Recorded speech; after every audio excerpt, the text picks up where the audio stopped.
विद्यापति के रचना एक लखेलू हैं, सुने जाजो अपने लोगन। उगना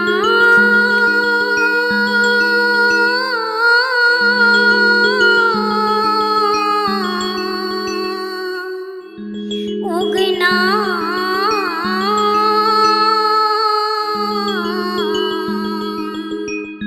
हर उगना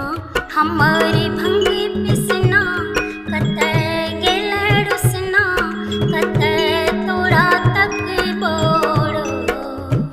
एही सुन बान में कतय तोरा तक बोरो एही सुन बान में उगना हर उगना हमारी भंग पिसना कतय गेल रुसना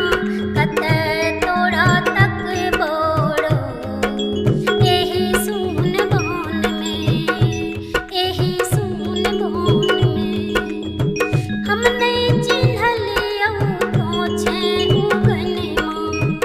हमरा छोरी चली गेल अहिना हम नहीं चिन्हलियौ तो छै उगनमा हमरा छोरी चली गेल अहिना अभी कनै दरस देखा जो हमरा नैनन के बुझा जो कतय तोरा तक बोरो एही सुन बान में एही सुन बान में उगना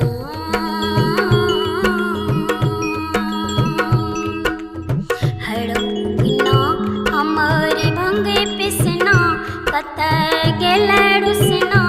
कतय